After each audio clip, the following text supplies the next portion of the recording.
So I am so excited to be with you, and believe it or not, living in Connecticut 43 years and deeply loving women and loving the church, my work would very seldom let me get, that type of time off because it was a very hard time, for the social service time. So I'm so excited to actually be here and not have any barriers. I got to come up last night with my sister friends and had a great devotional in our cabin. I hope you all did. We're very grateful that we all traveled safely here and that we have all these beautiful faces. So I'm just going to open my notes here. And when we were thinking about the theme of sisters, connecting with sisters, and you'll hear more about what's in your packet and the hopes and dreams and the connectivity of this weekend, I kept thinking when they asked me if I would do a devotional, where would that fit in? What would be good to motivate us to enter into this weekend with our speakers, with our time together, with our prayer? And I came up with this little bitty parable only recorded in Matthew. And it was called in my Bible, the Pearl of Great Price. Does anyone remember that? Or do you think a lot of parables, we've done some studies of parables, and that's kind of a short one that might get passed over a little bit. But I thought for women who might like pearls, I thought I'd tell you a funny story. See this string of pearls around my neck? My husband confused me with his mother. She loved pearls. I did not. And it was a season of life that I was a little pudgy. So he comes home. Our anniversary is January 3rd, and his name is Scott. And he presents me with a string of pearls and earrings. And I thought, was that for your mother? Because it just wasn't something that I had longed for. I went to put them on, guys, and I thought if I swallowed deeply that they would burst. It was like this on my neck. And I thought, how do I wear these? Seriously, I was so afraid that I was going to flex my neck and they would just fly. He was so proud of them. They're beautiful. They're beautiful, he said. And I was sitting there trying to hold my neck.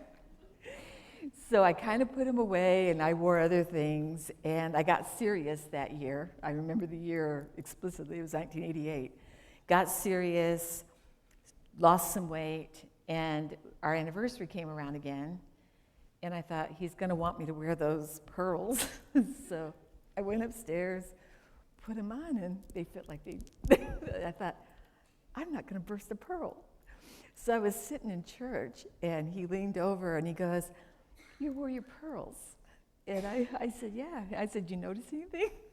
He goes, they look great. And I said, they're not going to fly off on anybody, because look where they're hanging. And he leaned, he says, good girl. He didn't know what to say. But that was my story, and I adored him for thinking of them, and over the time, we lost his mother. And I never could appreciate mother-in-law joke because she was wonderful. A lot of you may have known her as Nancy Kidwell in the West Springfield Church and also Chicopee. And she was a single mama, and she loved me. And she thought I was a gift to her son. How can you not love someone like that? And I only got her to 14 years before the Lord called her home. So these pearls, because I know she was always so complimentary and would love them. I feel like I'm putting her around my neck, if that makes any sense. So I brought a little show and tell. These are not real pearls. But you see all these strings. I don't know about you guys. I like to put them on my Christmas tree. And, these are, a lot of women wear them. And in the 40s and 50s, they would drape them, and they would feel pretty. And I have strings of pearls that I love on the Christmas tree. But I'm going to give these to someone who'd like to wear them this weekend. If you like to talk, you can see me, and you can have a string of pearls. I wish they were real ones for you. But this parable, when I kind of dug into it, I love the double meaning. It's got a double meaning in this parable because it talks about a merchant that looked extensively for pearls of great price. And can you imagine back then when, like the older ships, and they were very dangerous to go looking for, for looking for pearls. It was a dangerous adventure on the sea, and a lot of times you went to the Orient. A lot of people know that pearls came from the Orient, and it was sometimes dangerous because you were carrying precious cargo and looking for that perfect pearl. So the story goes that when he finds it, most of you probably know what he does, and he sells everything to acquire that pearl. And the thing that really impressed me was that Jesus pursues us, and we are that precious pearl. And a lot of times women are very, very critical of their looks, of their size. Like I just told you, I couldn't appreciate a pearl because I didn't think that would look good on me. I didn't think I was the right size to wear it, and all those kind of things. And who's telling me that other than our society or the deceiver or someone that doesn't want me to feel the value of myself in God's eyes? So when we think of what Christ did to come and save us, to pick us, to choose us, and then what does the Bible tell us that he did was that he died for us. And I'm having trouble. I'm finding my notes here. I'm sorry, I went on my phone. I might have to have some help. My notes did not print well, and if you just give me 1 second.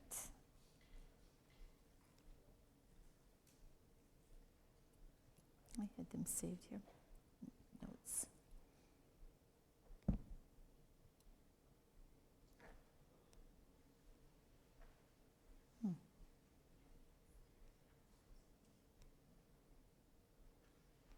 Well, I cannot.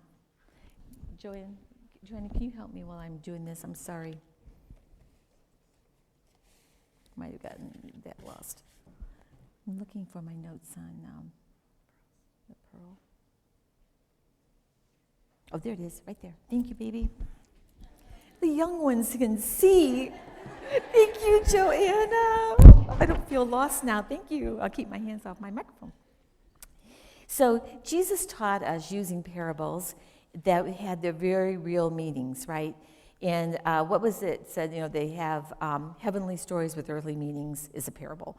So this is when I chose this, and Christ came to seek and find us, and he knew our value.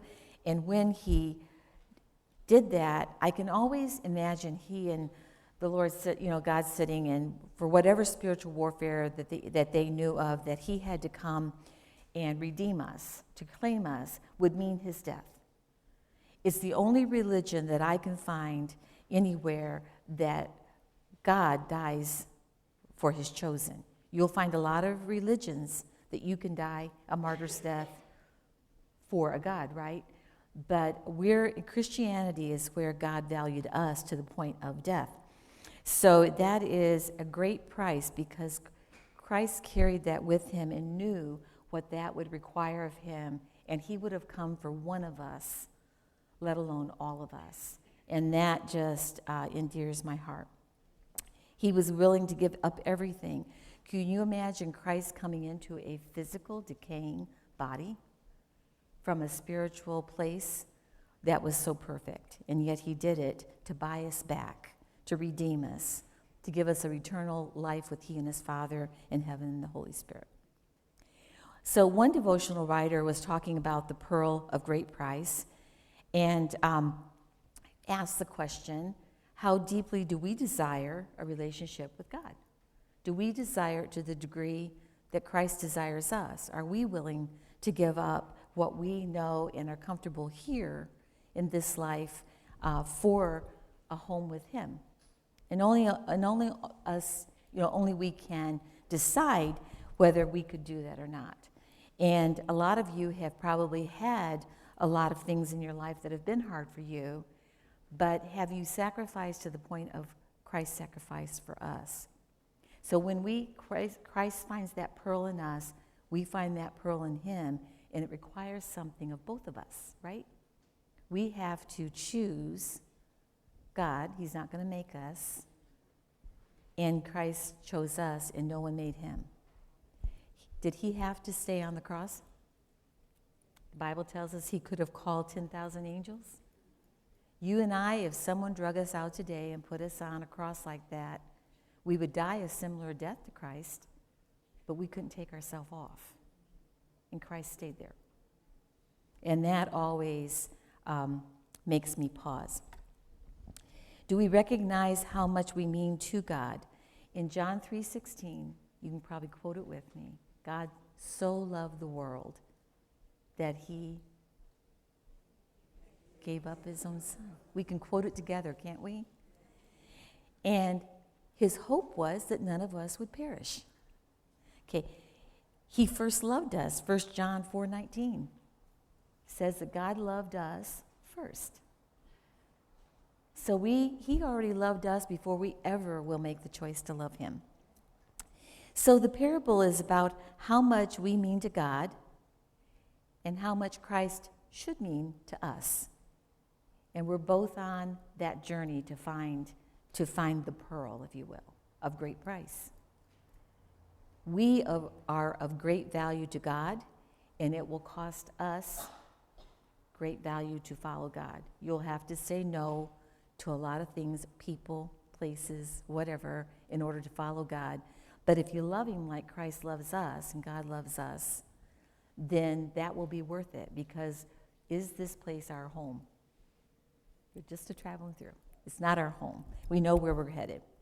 So those who seek after knowledge, both in the natural world and in the spiritual realm, may also be compared to the merchant seeking the perfect pearls. And those who find the gospel find the real gem, a pearl of great price, wisdom. Wisdom, pearls of wisdom. And if you want, Matthew 7:7-8 talks about ask and it will be given to you, seek and you will find, knock and it will be open to you. For everyone who asks receives, he who seeks finds, and to him who knocks it will be opened. So there's no mystery of what we ask, what we seek, and what we knock for. Matthew 7:7-8 tells us we can have it if we ask for it and we seek it and we knock to find it. Most commonly, I was thinking about the mother of pearl, and I'm going to give you a word. It's spelled Nacre. And if you're a teacher or something, you may know this. I did not. But it's pronounced nacre. It's nacre, Nacre. And it is actually the mother of pearl within an oyster. It is that lining that coats over and over to create a pearl. And you know what's really interesting? Pearls are not naturally, but you don't open an oyster and there's a pearl. Some have it, some don't. That's true, but there's a reason for it.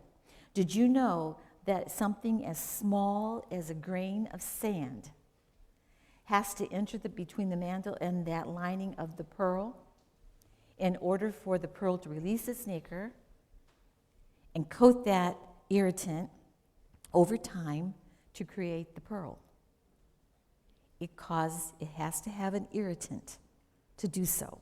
I did not know that. And I thought it was incredible that God does that for the perfect pearl. Most perfect pearls, the round ones that we feel are valuable, come from the oyster. There are pearls that are made, other mollusks and clams and whatever. They're not usually round and they're not perfect. And there is such a thing as called, have you ever heard of cultured pearl? I always thought that was great value, and it is because of the way they put them together. Those are farmed. and they're very seldom round. They are farmed, and everything from the oyster who does the nacre to do the genuine valuable pearl, some of them can take months, some of them can take years, some of them are not completely round. They come in all colors. But did you know that everything to create the pearl has to be good? They can be freshwater or ocean, and they have to be in the right soil, in the right temperature, in the right climate, and all of those things for the pearl to grow. And I thought, isn't that like us? It takes some irritants to grow, takes some things to make us strong, and yet we focus on what's not perfect. And if we're not careful, we'll let the world culture our pearl and grow us the way they want to, the way they see beauty. I should have seen beauty I called myself Miss Piggy then because I thought, she wears those real tight pearls. But I should have seen myself the way my husband saw me. Who else was I trying to please? And he did it out of love for me, and I couldn't accept it because of pride, because of what the world would tell me. That's a cultured pearl. I want to be the genuine pearl.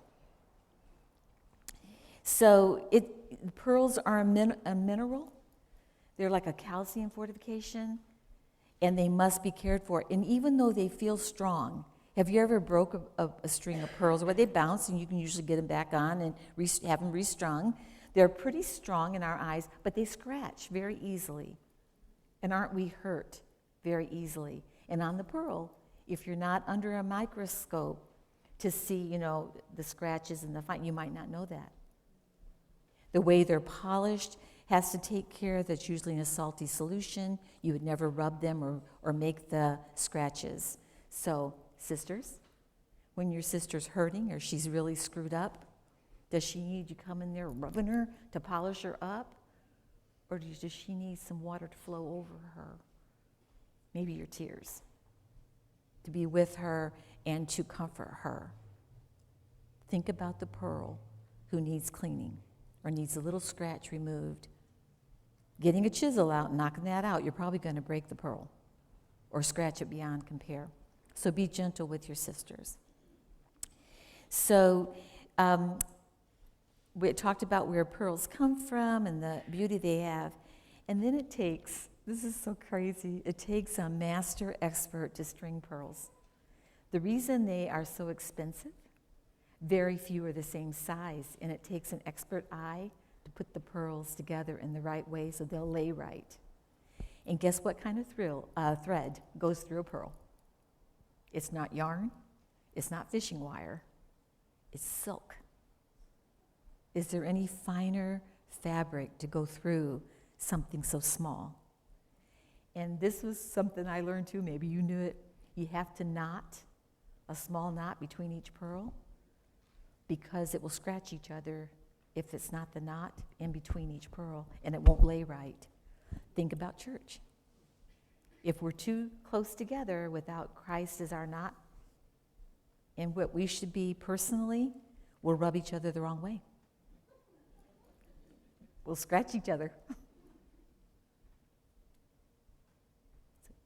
When you look at a string of pearls, does it look like there could be a knot between?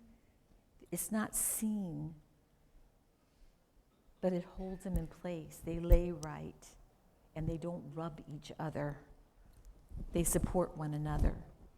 And the most beautiful pearls we kind of symbolize as a purity. A lot of babies get an add pearl, or a little girl, they'll wear when they're little, they'll put little pearl. My girls had the add pearl, and they're still in a box because I didn't know what to do with them. But you can string them together, and that's what I feel like here. If we had a big yarn, if you can just visualize with me, if you're a visual learner, a big silk thread going through each of you, and the string of pearls is what's beautiful, and what lays right, and what causes value is that pearl. So, there are some things that you're going to be able to tell that came in your life is more than an irritant. But a lot of times we suffer the most as Christians due to the little irritants than to the bigger ones. But just as the pearl, when that little piece of sand, and you think about how tiny a sand is, that the oyster would even know it was in there, and the nacre starts working on it. You can substitute nacre for maker on us, starts working on us. Some of my greatest spiritual moments have come from my deepest, darkest hours in retrospect. Might not have known it when I was there, but now at my age, I can look back and appreciate what God allowed me to suffer, or what I thought I was suffering. But whether you have a sick child, you've lost a lot of people in your life, you've had cancer, you've gotten that call, someone has stepped out on you, or you've broken ties with someone you loved, a relationship, a sister, I beg you to look at yourself as a pearl, look at them as pearl, look at how you're strung together and fix it. Life is too short to live through this life alone. We weren't meant to live alone. Is church an idea of man? It's not. What does God tell us? Do not forsake the assembly. Why? Because he knows who's trying to break the string, untie the knots, and rub each other against the wrong way. So you want to be that pearl, that precious pearl, worthy of Jesus coming, because you're going to be a peacemaker, you're going to be a connector, you're going to do all you can to be that beauty around the neck of the church. Think of the church and what the world sees. It should see its beauty and us laying well, put together by a master, all of our pearls in place and strung together with the silk of God's love, knowing wisdom enough to knot it in between so we don't rub each other the wrong way. Don't rub each other the wrong way. And it's really kind of cute because the pearls that aren't quite perfect and they're out of shape, you know what they're called? Baroque pearls. So, Baroque, it sounds like, but it's not, like we should, through Christ makes us perfect, right? His grace and his love. So we are what he made. I am the height I am, the position I am, the person I am, in all of the good part, because God designed me that way. Everything that I feel, I got that good, or I'm glad I have that talent or this talent, God knew that when he put me together. And I just think that for women, it must break God's heart when he sees, hears, feels that we don't like who we are, when he knows what it took to make us. So I want you to think about this weekend as you go through with your sister connection. You're going to love the activities, and we'll explain those a little later. There are so many things that you can do, and we'll be talking about the activities, that you can really get to know someone you don't know right now. And they may become your best friend because of what you cultivate in the right way this weekend by sharing your stories, sharing your tears, sharing your fears, and not going through this life alone. There are too many people in this world alone, and COVID brought that out, did it not? My being a social worker all my life, we saw a huge jump, and you did too, in suicides, in loneliness, in bad behavior, because people were cut off from each other. And that's what we do in a spiritual sense when we harm the Lord's church by cutting ourselves off. Stay on the string and make room for another knot, because we can have like these big pearls. So we also talk about pearls also have many threats. Did you know that? I didn't even think about that. There are sea animals that feast on oysters that can destroy a pearl before it's made or to kill the oyster. Do you know that a pearl can't take heat? Who likes to give heat? It'll destroy a pearl. You're not supposed to wear them, lay them on top of your TV or anywhere that they can take that heat because they don't do well in heat. They don't do well in oversaturation of water. Anything to excess, the pearl does not care for. You're not to wear it and never take it off. Body oils, hairspray, heat, all of those things, they're precious and they need to be cared for. And I think that's what God does in a church with us. When one of us is under stress, under heat, under fire, under the darts, that's where you need to take that part of your life and examine what it is. And you may have to move on through some relationships. You may have to evaluate what you're connected to and what you're doing. Maybe your knots come untied somewhere on your string. Maybe you need to have that tied back up by the master.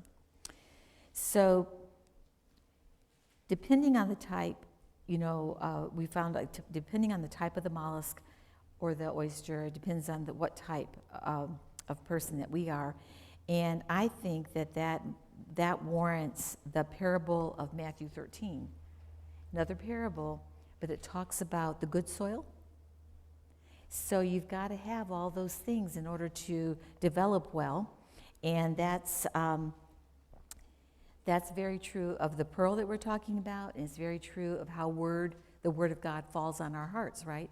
How we have been made to receive the message. 1 Peter 5:8 says that Satan is like a roaring lion seeking to what? To devour? Did someone say devour? And we just said what a pearl has enemies. You have one too. His name's Satan, the evil one, the devil, the adversary. You want to give any more names? But he hates God first. In our bad behavior, the only time I can tell you that Satan is patient, if he feels he'll get more down by letting you go for a while. He's after God. Does not want anyone to love him, and all of us are just pawns.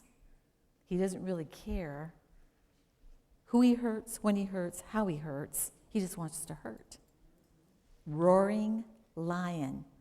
Would you stay in the path of a roaring lion? So you have a natural enemy, and I want you to look at that. Jesus also said, Matthew 7:6, be careful where you put your valuable person, your valuable thoughts. Do not cast your pearls before swine. Is that pretty powerful? He's not talking against pigs. And we shouldn't really call anybody a pig, and I have, and I'm sorry, because some of them I thought deserved that title. But I realize that's probably wrong. But on this part, he's just saying the pig won't value it. It'll trample into the mud. Don't do it. Don't argue with someone that does not respect God or does not believe the Bible is God-breathed. There are so many people out there looking for it. Find people you want to share it with that want to hear you, want to talk. I'll talk to anybody about God anytime, any day, until they tell me that's just a collection of nonsense. That's the time I'll say, I'll study with you, or you get some knowledge and we'll talk later. Because there are so many people who need it and want it and are searching for it. Don't throw your value before something that will trot it. And then it also talks about dogs in that same thing, but you have to know your value. And if you say that someone is casting those pearls before something, watch each other. And as you talk with your sisters this weekend, maybe you're there. Maybe you are just casting good after bad, and maybe you need a reset. Because I'm going to give you these words. You can bless, block, and release. You don't have to be angry and storm off or curse someone out. You can bless them, you can block what they're doing to your life, and you can release them until a better time. Even Satan knows that, because when Satan tempted Jesus, and Jesus resisted, as only Jesus could, what did Satan say in one of the Gospels? He went away. He went away all four. He said in one, I'll wait for a better time. So he wasn't giving up. I mean, he was going to be in the Garden of Gethsemane. He was going. But even Satan knows the value of coming back and being patient in that way. And so we should do the same. And letting God match us and wondering where you are on the string of pearls. Does everyone want to be the center one? Do you like the graduating ones, or do you like them all uniform? You know, God will do that. In 1 Corinthians 12, talks about all different kinds of parts of the body that make up the body. And if I'm a foot or a pancreas that can't, or if I am the head and the mind and the heart or the face or whatever, I've got to be happy with what God made me to do in the body, because he values it. There's no piece of the body not important. Hurt your finger? Stub your toe? Do you know what that is? The whole body rushes to it, doesn't it? Throbs like that's the only part of your body up there. So you take care of your body. And we look to God to string us properly, to space us properly, to give us our place in his world properly. And then if you look at yourself and you write down the nacre, N-A-C-R-E, pronounced nacre. If you look at it as kind of your soul and what comes to heal something, that irritant in you, look at Psalm 63:8 and replace nacre for soul. My nacre clings to you. That's what nacre does. It clings. And your right hand upholds me. Give your soul to God and cling to him. And then in 2 Timothy 2:20 through 21, I love this. Talks about the great house and all the different vessels in the house. And some are for great and ornate use, and some are for common use. Be happy where you are. Be happy what vessel the Lord has given you, because there's probably no one else that can carry that out as good as you, as well as you. And I think we should be happy with the vessels that we're given. And then we have this. This one is 2 Corinthians 4:7 through 10. We have this treasure from God, but we are like clay jars that hold treasure. This shows that the great power is from God, not us. We have troubles all around us, but we are not defeated. We do not know what to do, but we will not give up the hope of living. We are persecuted, but God does not leave us. We are hurt sometimes, but we are not destroyed. We carry the death of Jesus in our own bodies so that the life of Jesus can be seen in our bodies. So if there's any little lesson that I would like you to take away today from this, is we are the pearls of Christ. We are strung together perfectly in a way that adorn his church. And if you need something changed in your life to be a better adornment, a better sister, or whatever, I want you to think about that and work with your sister partner this weekend, so to remind each other that we were bought with a great price, Christ's life.